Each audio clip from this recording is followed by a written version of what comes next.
Hello, everyone. Welcome to PR Explored. I'm so glad you're joining us today. We have someone with us that I'm sure that you're all familiar with, Eleanor Hawkins of Axios Communications. Thank you so much, Eleanor, for being here. Yeah, thank you for having me. I'm excited to join you. Yes, I don't miss Eleanor's weekly newsletter, the Axios Communicators newsletter. There's always some great stuff in there, and we're going to be talking a little bit about one of her latest newsletters, her newsletter from last week, talking about CAN. But first, I thought maybe you would like to just tell us a little bit about your role at Axios, talk about the newsletter, whatever you'd like to talk about for a couple minutes, Eleanor. Sure. Well, thank you for subscribing and reading the newsletter. It's been quite a journey. The newsletter actually turns 2 in a couple weeks. So we are still growing and expanding, which has been really exciting to see. And I think it's such a statement that a media organization like Axios is investing in a beat like communication, especially given, the fraught media landscape. So I think it's really telling of the importance of communication and kind of the evolution of the role. And that's really what I'm looking to cover. So a little bit of background on me. I am not a journalist by trade. I actually started in communication and moved into the newsroom just for this job. So I worked in politics, I worked in policy, I worked in the media. And then Axios came to me with this idea of, we want to cover communications and CCOs the same way that the Wall Street Journal covers finance and CFOs, because we view it just as important to a business. And one thing we say all the time at Axios is like, you can have the best strategy, you can have the best plan, you can have the best product, but if you can't communicate it, you're not able to be successful because you can't bring people along with you. And I think we really saw that in 2020 and beyond. There became this new stakeholder dynamic of how to communicate with your employees, how to communicate with your consumers. The evolution of communication and just how you reach people has changed so much. We are experiencing that as a news organization. We were founded on smart brevity, which is this very quick, bulleted, bolded way of communicating, short to the point, respecting people's time and trying to kind of break through the noise. And, media isn't alone in that. Communicators, business leaders, employers are also trying to break through the noise. Just because, your employees are on payroll doesn't mean that they're reading your newsletters, doesn't mean that they're reading your communication. So a lot of what I'm covering is the topic and trends that impact the way that we communicate, but also the different challenges that communicators are helping their leaders navigate. So there's been no shortage of crises, of issues to cover over the past 2 years, and I'm excited to continue doing it.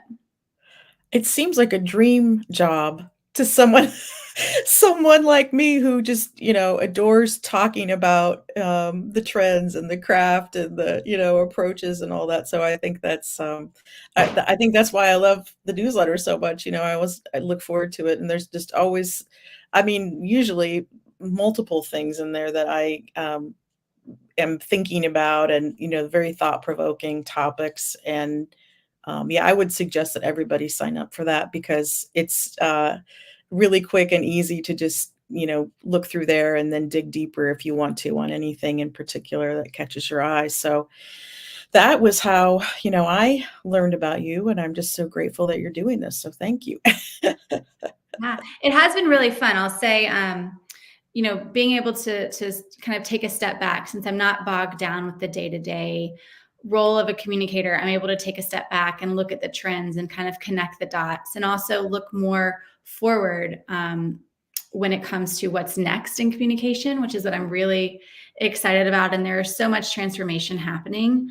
So yeah, it's allowed me to do that. I will say though, when I first took this job, I thought that a majority of my time would be spent writing, when in fact, most of it is spent talking to people and just figuring out what issues they're dealing with, what they want to see in the newsletter, trends that they're noticing. And what's been really, really rewarding is that, of course, this newsletter is targeted towards professional communicators, but it's also started to expand beyond that. I found that, you have to be a good communicator in anything that you do. And so I'm hearing of people forwarding it to their colleagues in marketing or their colleagues in finance or even their bosses, their people leaders. So it's been really, really rewarding to see it kind of spread throughout businesses. Yes. Well, we hope. I mean, those of us who communicate for a living hope that that it's important. And I think there are so many issues. I mean, AI and the proliferation of fake news and just misinformation, disinformation. And then I saw something yesterday about how it's more common for companies not to give comments, just to ghost reporters altogether now. So, there's all kinds of trends happening. And of course, amidst all this are the journalist layoffs, the media outlets completely, shuttering and things like that. So it's just a very interesting and I don't know, just this is a time. I mean, I don't want to use the word unprecedented, but it's certainly an interesting time to be in communications. That's right. Yep. And that's what we're covering on a day-to-day basis, all of those trends. And also, so much of communications is media relations, but it goes beyond that. And when I first took Mhm. this role, that was a lot of what I was trying to explain to my colleagues in the newsroom who, journalists by trade, they understand PR, they understand media relations, but they might not always understand all that happens on the back end. And I often would say, like, by the time you get a pitch or a leak, there's been either a perfectly executed comm strategy or one that is totally imploded. And I'm kind of trying to peel back the curtain and figure out what happened. It's also been really interesting to see how culture and politics starts to intertwine with comms and marketing.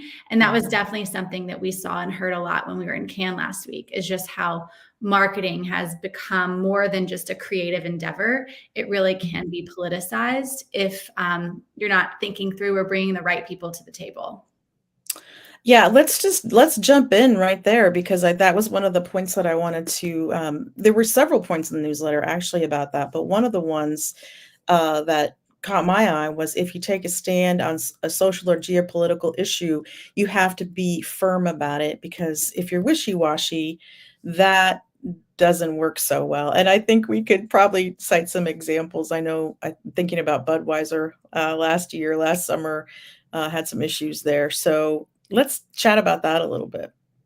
Yeah, that was one of the findings. So this was my first time attending the Cannes Lion Festival. I didn't really know what to expect. I knew that it was really, really heavy on marketing and creative, but I was surprised by how many communicators and corporate affairs officers were in attendance, and not just there to staff their principals, but also there to conduct business and to help support their companies. So we had a breakfast one morning, and we had about 40 heads of marketing and heads of comms together. And we were talking about this intersection of politics and marketing and creative, and how you can really stand out in a moment that feels so polarizing.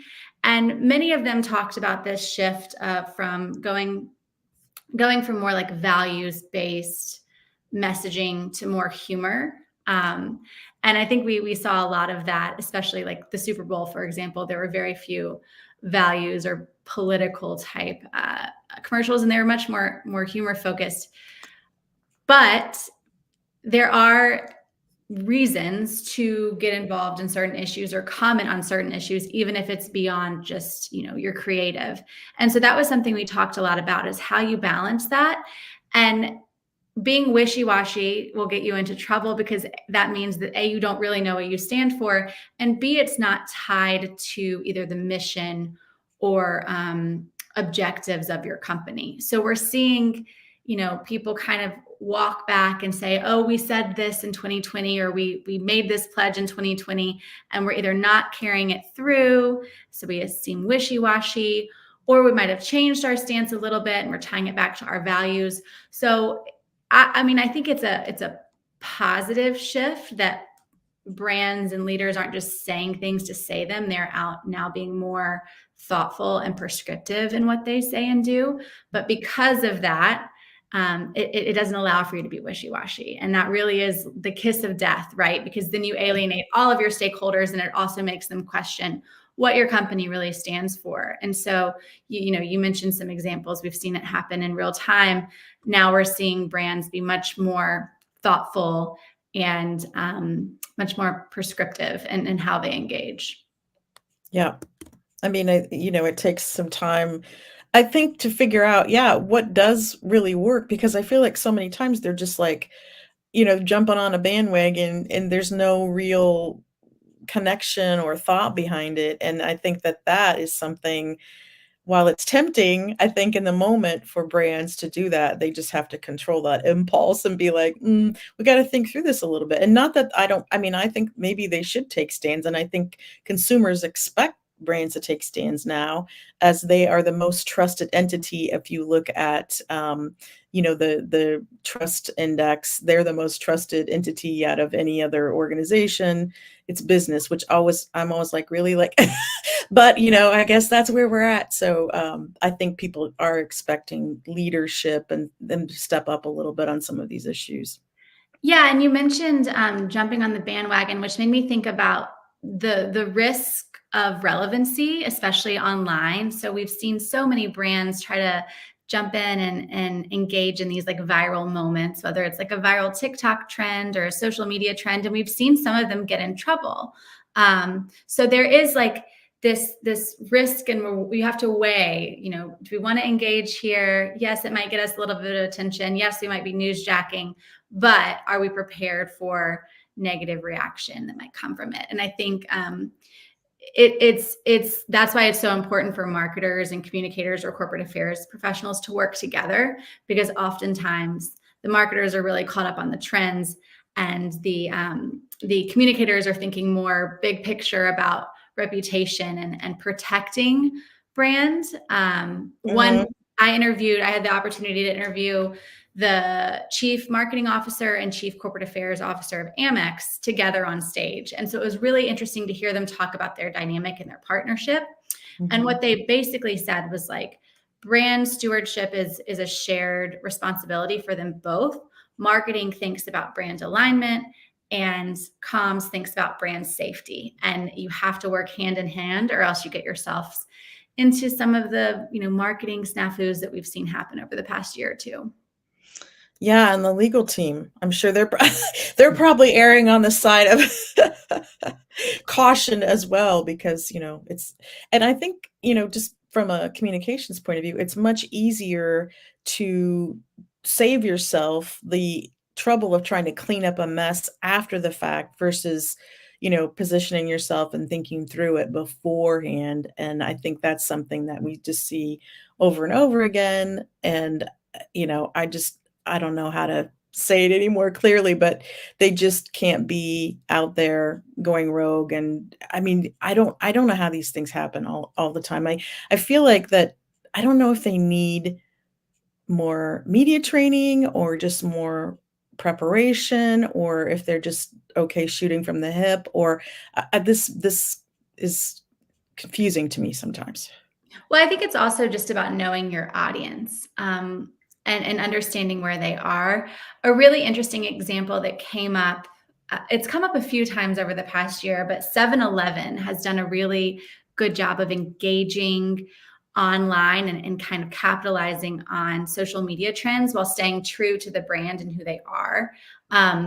There was a recent campaign that they did, which was like something about showing off your cars at 7-Eleven. So there's a big like auto kind of like gearhead community on social media, and people would take pictures of their cool cars in front of 7-Eleven. And so 7-Eleven kind of got on the bandwagon and started encouraging meetups and engaging with people online and across social. And they mentioned like local communities didn't necessarily love that we were telling everybody to come gather at their local 7-Eleven, but it was a breakthrough moment for the brand, and also for engaging with a new audience that was already super interested in 7-Eleven. And so it Mhm, was just like tapping into a hyper engaged audience and partnering with them and showing that they were in on it too. mhm, I do think it's a delicate balance. There's like a risk and reward ratio that you have to kind of mhm. weigh. But Yeah, increasingly what we're seeing is like the real disconnect comes when you don't understand the audience, you don't understand how to play on those social channels, and you also don't understand the big picture of how one audience needs might differ from another, and you have to understand those core stakeholder groups. And oftentimes, it's really important to look internally and make sure what you're saying and Mhm. doing externally doesn't go against any, internal communications that you've put forth. Yeah, that's another point I wanted to talk about a little bit about is the internal audience and the importance there, because I feel like sometimes they're the last to know, or they're just caught off guard by these statements that maybe somebody from the C-suite is out there making in public, and it causes problems. Again, we could cite examples that we've seen of this happening, and so I think that that is often overlooked, but is really important. Yeah, I mean, what I've found in my reporting oftentimes is most of the pressure comes from internal audiences because they're paying attention in a way that a general consumer audience might not be. So Mhm. you might see a company have to field internal pressures around commenting on a conflict in the Middle East, or a reversal of a Supreme Court decision. So there are so many things that internal audiences are kind of pushing for, and that can trickle externally if the internal audience doesn't feel like they're being heard. One thing that I've seen that's really interesting is many companies in the past 4 years have come up and really formalized like a decision tree, a matrix of how and when to respond to certain external events. And for a long time that was being shared up. The board would approve it. Obviously, the CEO would be read in and in alignment with it. But increasingly now it's being shared down. So Mhm. explaining to employees, this is why we say what we say. This is when we act. This is why we do what we do, and making sure that they understand the method behind it, as opposed to it just appearing like, oh, well, so and so cares about this, so they're going to say it. Making sure that everybody is in alignment and understands how a company and brand engages is really, really important. What I've also seen is more engagement with employee resource groups when it comes to specific matters, and just making sure that you're not just you know explaining the strategy, but you're also listening. Communications is a two-way street. So making sure that these employee research groups are heard from, you get their point of view, while also they understand where the company stands. And I think that's really become a priority, and will continue to be leading into a crazy election season that we have coming up at the end of the year. Yeah, wow. It's interesting though, because I feel like there's a theme here throughout all the things we've been talking about is, you can't operate in a vacuum and you really need to work together. You can't be off in your silo, you have to be kind of syncing up. And I feel like this happens often. I've seen it many times with companies. They don't communicate well. The departments don't talk to each other, even within like marketing and PR, or marketing and sales, or social media and PR, or content and PR. I mean, I feel like even within departments that you would think would be a natural fit to be in sync and collaborating together, often they're not. And so I think whatever companies can do to kind of encourage that, and get people to work together in the C-suite and the comms team, that's just becoming more and more important, I think, every day. Well, and comms is becoming that glue. Just to tell a little story. So my first assignment ever when taking on this role was to attend an IABC conference, and Frank Shaw, who is the CCO of Microsoft, was giving the keynote address. And he basically started the whole conference by saying, what is it that we do? What is communication? And he talked about how he explains his role to his family when they're at the dinner table. He's like, here's what I did today. Here's my job. And basically what it comes down to is communicators, CCOs, they're the dot connectors across a company. So they're able to see everything that's going on, pull it all together, but also bring the right people to the table, Mhm, to the decision-making table, making sure that mhm. things aren't made in a vacuum, making sure that there are diverse points of view. And so I think there's an element of connecting the dots, but also an element of diplomacy, making sure that everybody leaves that decision-making table the least unhappy, right? Is key to being a successful communicator. And so that was something that really, really resonates with me covering it, but also as somebody who used to be in communications. It's all about just making sure, again, that two-way street, making sure that everybody is there, everybody is discussing it, and decisions are not made in a vacuum. So again, knowing the right people to bring into the discussion is just as important as the discussion taking place in and of itself. Mhm. I'm gonna put up another point that kind of plays into this, the intellectual diversity that you mentioned in the newsletter. Let me put this up here. Um,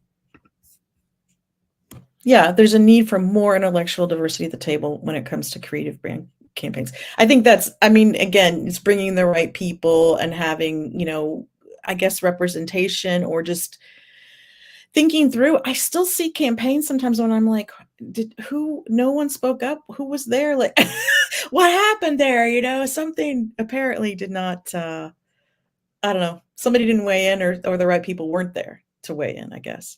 Yeah, I mean, this intellectual diversity issue is one that came up during the breakfast that I mentioned.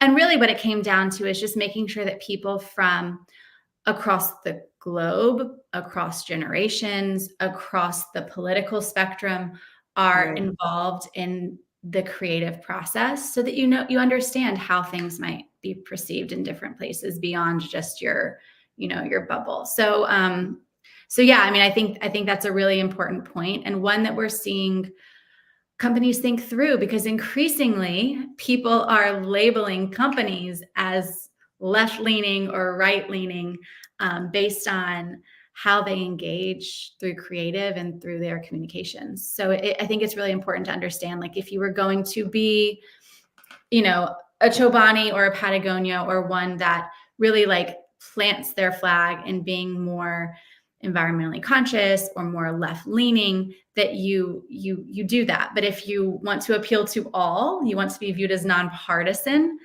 you have to make sure that there's a nonpartisan or a bipartisan representation at your table. Yeah.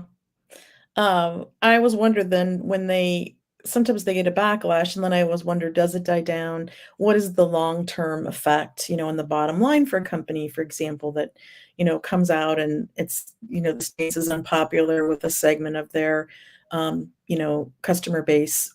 I'm always curious about that too. Like, what's the research or let's look at a company a year later or 2 years later and see what the real impact was. Yeah, we every year Axios does a study with the Harris poll on corporate reputation.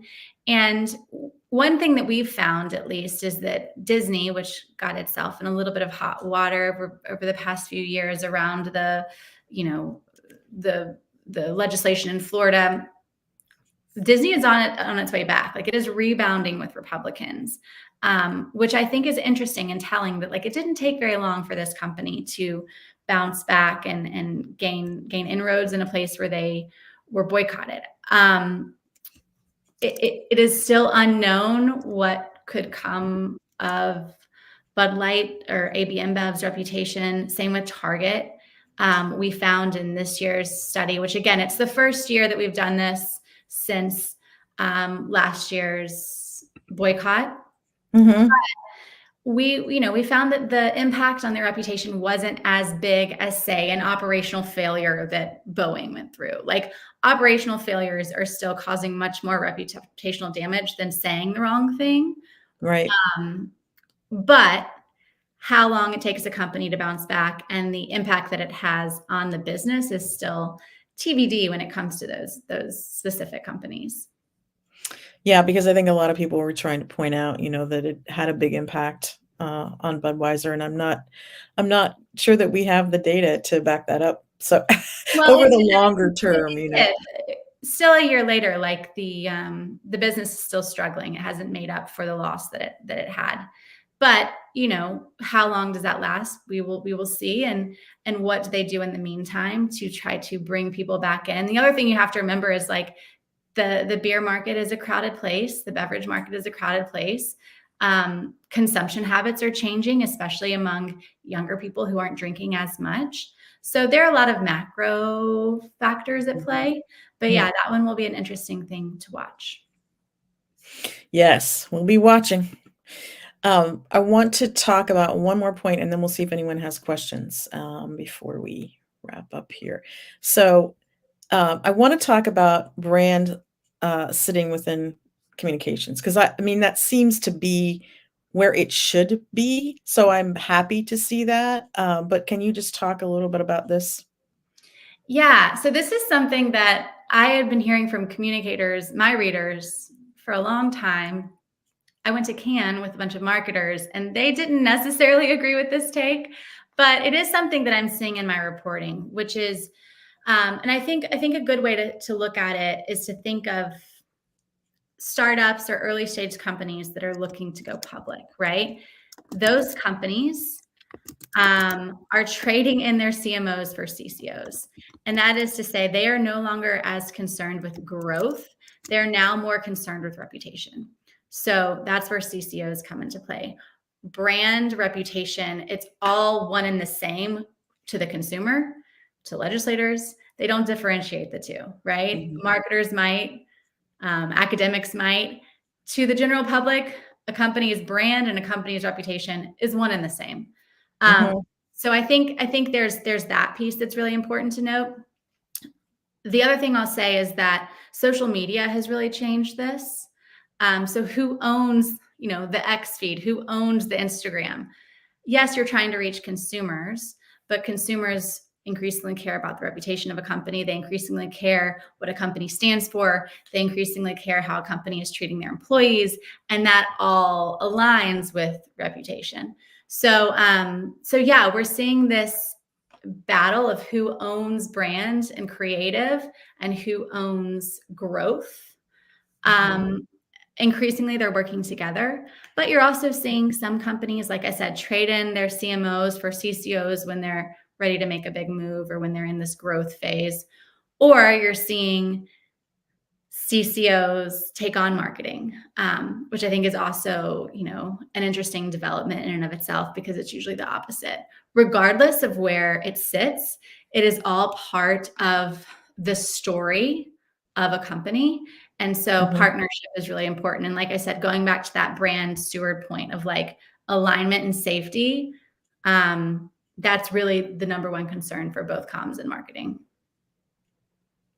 Good. Well, I'm glad to see that they're that they're at least talking to each other. I mean, that we can only hope that that gets better, because that just creates all kinds of issues. I think if they're not in sync, or not, at least not, having those conversations. So I'm happy that that is happening, and I feel like that's PR's wheelhouse, is reputation building and management and maintenance, and so that's I'm glad. I was really happy to see that point in your newsletter.